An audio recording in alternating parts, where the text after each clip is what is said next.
A intersecção de conjuntos. A gente representa dois conjuntos A e B e a sua intersecção é com esse símbolo, como se fosse um U voltado aqui para baixo. Então a gente lê A intersecção B é igual ao conjunto dos elementos x, tal que x pertence a A e x pertence a B. Veja que agora a gente tem aqui o E.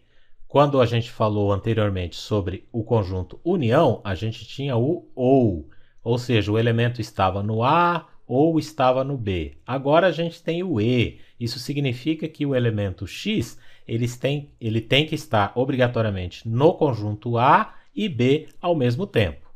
Vamos ver dois exemplos. Eu tenho aqui o meu conjunto A, formado pelos elementos 1, 2, 3, e o conjunto B, formado por 2, 4 e 5.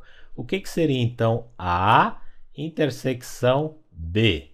Isso seria igual, abro chaves aqui, eu devo verificar se existe um elemento que pertence a A e pertence a B ao mesmo tempo. Eu observo que é o número 2. Então aqui a gente vai ter apenas o número 2. Então A intersecção B é o conjunto unitário formado pelo elemento 2. Vamos ver o outro exemplo. Eu tenho aqui o conjunto F, formado pelos números 1, 2, 3, 4, e o conjunto C, formado por -1, 0 e 7. A intersecção F intersecção C é igual, abro aqui chaves, mas antes de eu abrir chaves, eu observo o seguinte.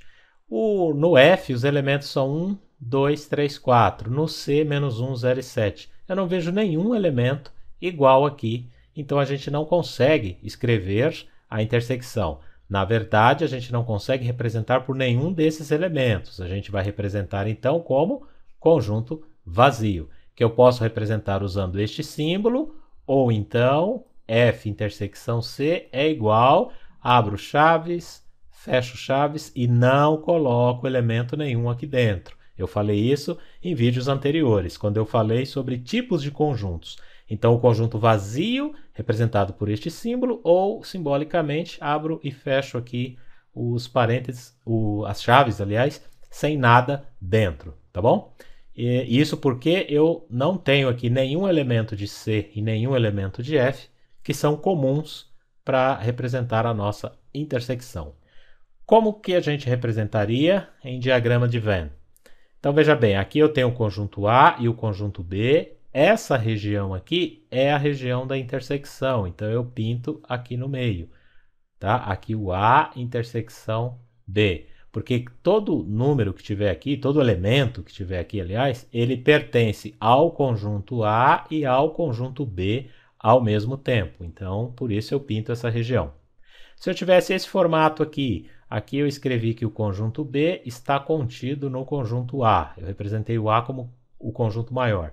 Então, se B está contido em A, a intersecção, segundo a nossa definição, são elementos que pertencem a B e A ao mesmo tempo. Então, veja bem, um elemento que estiver aqui, ele é exclusivo do conjunto A e não é pertencente ao conjunto B.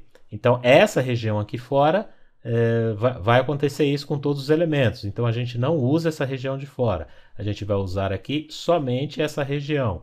E essa região é o próprio conjunto B. Então, aqui A intersecção com B é o próprio conjunto B. E isso porque B está contido em A. Nosso terceiro exemplo, a gente tem aqui os conjuntos que a gente chama de conjuntos disjuntos. Eles não possuem nenhuma intersecção.